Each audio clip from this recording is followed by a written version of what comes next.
आज की इस वीडियो में Indian navy SSR medical assistant से संबंधित बायोलॉजी का ये क्लास नंबर 5 है। 1000 सीरीज का ये आपका लास्ट वीडियो है। अगला प्रश्न है, पर्यावरण के अजैव अवयव का उदाहरण है वायु। पर्यावरण के अजैव अवयव का उदाहरण है वायु। अगला प्रश्न है, हाइड्रोपोनिक्स संबंधित है मिट्टी के बिना पौधे की वृद्धि से। अगला प्रश्न है, सौर ऊर्जा का सबसे बड़ा यौगिकरण कौन है? हरे पौधे। अगला प्रश्न है, पारिस्थितिक संतुलन बनाए रखने के लिए भारत में वन क्षेत्र कितने अनुपात में होना चाहिए? सही आंसर है 33.3%। अगला प्रश्न है, भारत में मैंग्रोव की खेती के लिए कौन सा क्षेत्र प्रसिद्ध है? सही आंसर है दक्षिण 24 परगना का सजने खाली जंगल। भारत में मैंग्रोव की खेती के लिए कौन सा क्षेत्र प्रसिद्ध है? दक्षिणी 24 परगना का सजने खाली जंगल। अगला प्रश्न है, एपीफाइट्स बहुत अधिक विकसित पौधे होते हैं जो अन्य पर निर्भर करते हैं यांत्रिक मदद हेतु। अगला प्रश्न है, पादपालय फाइटोट्रोन एक सुविधा है जिससे नियंत्रित दशाओं में पादपों का उगना संभव हो पाता है। अगला प्रश्न है, कौन सा कृषि कार्य पर्यावरणीय दृष्टि से उपयुक्त है? सही आंसर है कार्बनिक कृषि। अगला प्रश्न है, अधिकांश मरुस्थलीय पादप रात्रि के समय ही पुष्पित होते हैं क्योंकि मरुस्थलीय कीट रात्रि के समय सक्रिय रहते हैं। अगला प्रश्न है, रेगिस्तान में पैदा होने वाले पौधे कहलाते हैं जीरोफाइट्स। अगला प्रश्न है, पारिस्थितिक निके की संकल्पना को प्रतिपादित किया था ग्रीनेलस। अगला प्रश्न है, सबसे स्थायी पारिस्थितिकी तंत्र है समुद्र। अगला प्रश्न है, मनुष्य किसके द्वारा जीवमंडल में पारिस्थितिकी संतुलन बनाए रख सकता है? संबंधित पौधों की नई किस्में और पालतू पशु की नई नस्ल विकसित करना। अगला प्रश्न है, सामाजिक वानिकी है सहकारी स्वामित्व वाली भूमि पर उपयोगी पौधों का उगाना और उनकी व्यवस्था करना। अगला प्रश्न है, राष्ट्रीय वानस्पतिक उद्यान कहाँ स्थित है? लखनऊ। अगला प्रश्न है, भारत में वन अनुसंधान संस्थान कहाँ स्थित है? देहरादून। राष्ट्रीय वनस्पतिक उद्यान कहाँ स्थित है? लखनऊ। भारत में वन अनुसंधान संस्थान कहाँ स्थित है? देहरादून। वन अनुसंधान कहाँ है? देहरादून। राष्ट्रीय वनस्पतिक उद्यान कहाँ है? लखनऊ। अगला प्रश्न है, पृथ्वी का विशालतम पारिस्थितिकी तंत्र है जल मंडल। अगला प्रश्न है, एक कृत्रिम पारिस्थितिकी तंत्र निरूपित किया जाता है जल जीवशाला द्वारा। अगला प्रश्न है, रेड डाटा बुक उन जातियों के बारे में जानकारी देती है जो संकटपन्न है यानी संकट में है। अगला प्रश्न है, भारत में पारिस्थितिकी असंतुलन कौन एक प्रमुख कारण है? वनोन्मूलन। अगला प्रश्न है, ताल पारिस्थितिकी तंत्र की स्थिरता निर्भर करती है। सही आंसर है उत्पादकों और उपभोक्ताओं पर। अगला प्रश्न है, प्रकृति के संतुलन को तय करने वाला मुख्य कारक है मानव गतिविधियाँ। अगला प्रश्न है, वैश्विक विरासत का वन माना जाता है पश्चिमी बंगाल के सुंदरवन। वैश्विक विरासत का वन किसे माना जाता है? पश्चिम बंगाल में सुंदरवन को। अगला प्रश्न है, वह वर्णक जो वनस्पति को बैंगनी किरणों के दुष्प्रभाव से बचाता है कौन सा है? फाइकोसाइनिन। अगला प्रश्न है, सर्वाधिक जैव विविधता कहाँ पाई जाती है? सही आंसर है उष्णकटिबंधीय वर्षा वनों में। अगला प्रश्न है, पारिस्थितिकी तंत्र में तत्वों के चक्रण को क्या कहते हैं? सही आंसर है जैव भू रासायनिक चक्र। अगला प्रश्न है, चिपको आंदोलन मूल रूप से किसके विरुद्ध था? वन कटाई के। चिपको आंदोलन मूल रूप से किसके विरुद्ध था? वनों की कटाई से। अगला प्रश्न है, इको मार्ग उन भारतीय उत्पादों को दिया जाता है जो पर्यावरण के प्रति मैत्रीपूर्ण है। अगला प्रश्न है, ओजोन इतनी सांद्रता संकेंद्रण पर गंभीर फुफ्फुसीय रोग उत्पन्न करके मानव स्वास्थ्य को प्रभावित करता है? 9.0 ppm पर। अगला प्रश्न है, विश्व का सबसे अधिक तेजी से बढ़ने वाला जल पादप कौन सा है? सही आंसर है जल हायासिंथ। अगला प्रश्न है, यदि विश्व के सभी पादप मर जाते हैं तो सभी पशु भी इनकी कमी के कारण मर जाएंगे, ऑक्सीजन के कमी के कारण। अगला प्रश्न है, जब पादप विविधता को प्राकृतिक आवास में संचारित किया जाता है। अगला प्रश्न है, अत्यधिक वनोन्मूलन का सबसे अधिक खतरनाक प्रभाव है? मृदा अपरदन। अत्यधिक वनोन्मूलन का सबसे अधिक खतरनाक प्रभाव क्या है? मृदा अपरदन। अगला प्रश्न है, चारण आहार श्रृंखला के आधार तल में जीव होते हैं उत्पादक। अगला प्रश्न है, पर्यावरणीय आयोजन के साथ मूलतः संबंधित संगठन है? नीरी। नीरी किससे संबंधित है? पर्यावरणीय आयोजन से। अगला प्रश्न है, मैंग्रोव वनों पर वैश्विक तापन का क्या प्रभाव होगा? मैंग्रोव के विशाल क्षेत्र जलमग्न हो जाएंगे। अगला प्रश्न है, दो भिन्न समुदायों के बीच का संक्रांति क्षेत्र कहलाता है? इकोटोन। अगला प्रश्न है, एक मनुष्य के जीवन को पूर्ण रूप से धारणीय करने के लिए आवश्यक न्यूनतम भूमि को क्या कहते हैं? पारिस्थितिकीय पदछाप।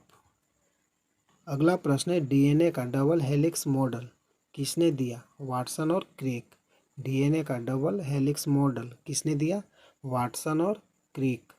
अगला प्रश्न है, माता पिता के गुण उनकी संतानों में किसके द्वारा स्थानांतरित होते हैं? गुणसूत्र के द्वारा। अगला प्रश्न है, पुरुष में पुरुषत्व के लिए कौन सी गुणसूत्र संयोजन उत्तरदायी है? X Y. अगला प्रश्न है, एक सामान्य मानव शरीर कोशिका में गुणसूत्रों की संख्या कितनी होती है? सही आंसर है 46। अगला प्रश्न है, मनुष्यों में नर का गुणसूत्र सम्मिश्रण होता है? X Y. अगला प्रश्न है, बच्चों के लिंग निर्धारण के लिए उत्तरदायी क्रोमोसोम होता है? पिता का। अगला प्रश्न है, मनुष्य के कौन से क्रोमोसोम के मिलने से बालक का जन्म होगा? पुरुष का वाई, स्त्री का एक्स से। अगला प्रश्न है, एक वर्णांध पुरुष व समान महिला की संतानों में पुत्रों के वर्णांध होने की संभावना कितना है?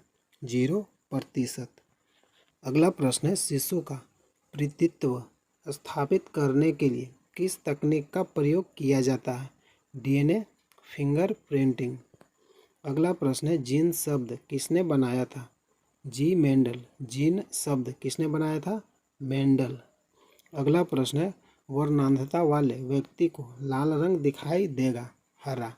वर्णांधता वाले व्यक्ति को लाल रंग कैसा दिखाई देगा? हरा। अगला प्रश्न है, एक वर्णांध पुरुष एक समान महिला से विवाह करता है, वर्णांधता के लक्षण उत्पन्न होंगे उसके पुत्रियों के पुत्रों में। अगला प्रश्न है, गुणसूत्र में होते हैं डीएनए और प्रोटीन। अगला प्रश्न है, डीएनए उंगली छाप का प्रयोग किसकी पहचान के लिए किया जाता है? सही आंसर है बलात्कारी, माता पिता और चोर के लिए। अगला प्रश्न है, जेनेटिक्स किसका अध्ययन है? आनुवंशिकता और विचरण का। अगला प्रश्न है, संसार में किस जीव की संख्या सर्वाधिक है? मछली। अगला प्रश्न है, सबसे विषैली मछली है? पाषाण मछली। अगला प्रश्न है, मच्छरों के नियंत्रण हेतु प्रयोग होने वाली कीटभक्षी मछली है? गेम्बूसिया। अगला प्रश्न है, जल से बाहर निकाले जाने पर मछलियां मर जाती है क्योंकि वे सांस नहीं ले पाती। अगला प्रश्न है, शार्क मछली में कितनी हड्डियां होती है? सही आंसर है 0, एक भी हड्डी नहीं होता है। अगला प्रश्न है, एम्फीबिया बनाता है जल और स्थल दोनों पर ही रह सकने वाले पशुओं को। अगला प्रश्न है, घोंसला बनाने वाला एकमात्र सांप है? King cobra. अगला प्रश्न है, पहला स्लोन पशु डोली कौन सा पशु था? भेड़। अगला प्रश्न है, कुछ रेगिस्तानी छिपकलियां अपने मल को शुष्क आकार में निष्कासित करती है, इससे किस प्रकार की मदद मिलती है? जीवों का पर्यावरण के अनुसार अनुकूलन। अगला प्रश्न है डायनासोर थे मेसोजोइक सरीसृप। अगला प्रश्न है किसकी उपस्थिति के कारण गिरगिट रंग बदलती है? वर्ण किल्लवक के कारण। अगला प्रश्न है पृथ्वी पर विशालतम जीवित पक्षी है? शुतुरमुर्ग। अगला प्रश्न है डुगोंग नामक समुद्री जीव जो कि विलोपन की कगार पर है क्या है? स्तनधारी। डुगोंग नामक समुद्री जीव क्या है? स्तनधारी। अगला प्रश्न है न्यूजीलैंड में पाया जाने वाला उड़नहीन पक्षी है? कीवी। न्यूजीलैंड में पाया जाने वाला उड़नहीन पक्षी है कीवी। न्यूजीलैंड में कौन सा पक्षी पाया जाता है? कीवी, जो उड़ नहीं सकती है। अगला प्रश्न है आर्कियोप्टेरिक्स क्या है? जुरेसिक युग का सर्वपुरातन पक्षी। अगला प्रश्न है पेंगुइन चिड़िया कहाँ पाई जाती है? अंटार्कटिका में। पेंगुइन चिड़िया कहाँ पाई जाती है? अंटार्कटिका में। अगला प्रश्न है सबसे बड़ा उड़ने में असमर्थ पक्षी जो सबसे तेज गति से दौड़ सकता है वह कौन है? ऑस्ट्रिच। सबसे बड़ा उड़ने में असमर्थ पक्षी कौन है? ऑस्ट्रिच। अगला प्रश्न है पाओ क्रिस्टेसस किसका वैज्ञानिक नाम है? सही आंसर है मोर। मोर का वैज्ञानिक नाम क्या है? पाओ क्रिस्टेसस। अगला प्रश्न है वह एकमात्र पक्षी जो पीछे की ओर उड़ता है? सही आंसर है गुंजन पक्षी। अगला प्रश्न है हवेल के हृदय में कितने चेंबर होते हैं? सही आंसर है 4। अगला प्रश्न है वह स्तनधारी जो खतरे के संकेत के समय गेंद के समान हो जाता है? कंटक चूहा। अगला प्रश्न है स्तनपायी के उत्सर्जनीय उत्पाद सूत्र में अधिकता में पाए जाते हैं? यूरिक अम्ल। अगला प्रश्न है हरित ग्रंथियां संबंधित है उत्सर्जन से। अगला प्रश्न है कूटक किसमें नहीं पाया जाता है? बत्तख में। अगला प्रश्न है डायनोसोरस थे सरीसृप जो लुप्त हो गए। अगला प्रश्न है रक्त में प्रतिस्कंदक पदार्थ कौन सा है? हिपेरिन। रक्त में क्या पाया जाता है स्कंदक पदार्थ के रूप में? हिपेरिन। अगला प्रश्न है आर्कियोप्टेरिक्स किन वर्गों के प्राणियों के बीच की योजक कड़ी है? सही आंसर है सरीसृप और पक्षी। अगला प्रश्न है किस समूह के जीवों को डूबने से हुई मृत्यु का पता लगाने में महत्व है? डायटम। अगला प्रश्न है मैम्थ पूर्वज है हाथी का। अगला प्रश्न है फिरोमोनस पाए जाते हैं कीटों में। अगला प्रश्न है भारत में सबसे बड़ी मछली है? हवेल शार्क। अगला प्रश्न है प्राइमेटो में आधुनिक मानव का निकटतम संबंधी कौन है? गोरिल्ला। अगला प्रश्न है पांडा भी उसी कुल का है जिसका है भालू। अगला प्रश्न है अधिकांश कीट श्वसन कैसे करते हैं? वातक तंत्र से। अधिकांश कीट श्वसन कैसे करते हैं? वातक तंत्र से। अगला प्रश्न है कौन अंडे देता है और सीधे बच्चे नहीं देता? एकीडना। अगला प्रश्न है किस सर्प का भोज मुख्य रूप से अन्य सर्प है? नागराज। अगला प्रश्न है तालाबों और कुओं में किसको छोड़ने से मच्छरों को नियंत्रित करने में मदद मिलती है? सही आंसर है गेम्बुसिया। अगला प्रश्न है मधुमक्खी में पुंधूप ड्रोन होते हैं? जनन क्षम नर। मधुमक्खी में पुंधूप होते हैं जननक्षम नर। अगला प्रश्न है कपोत दुग्ध उत्पन्न करता है पक्षी? अगला प्रश्न है कौन सा भाग हाथी के गजदंत के रूप में बदलता है? दूसरा कृंतक। अगला प्रश्न है डार्विन फिंचिज का प्रयोग किस समूह के लिए किया जाता है? सही आंसर है पक्षियों के लिए। अगला प्रश्न है विलोपन की कगार पर सर्वाधिक संकटापन एशिया का शीर्ष परभक्षी है? ढोल। अगला प्रश्न है विलोपन की कगार पर सर्वाधिक संकटापन एशिया का शीर्ष परभक्षी है? ढोल। अगला प्रश्न है विभिन्न जातियों के एक्स सिंटू संरक्षण के लिए निम्न में से कौन सा उद्दिष्ट है? Germ plasma bank. बायोलॉजी के 1 से लेकर 5 वीडियो के रूप में टोटल मैंने 1000 प्रश्न कवर किया। अगर वीडियो अच्छा लगा लाइक कीजिए। टॉपिक वाइज बायोलॉजी का चैप्टर 1 से प्रीवियस ईयर प्रश्न देखने के लिए चैनल को सब्सक्राइब कीजिए। जय हिंद, जय भारत।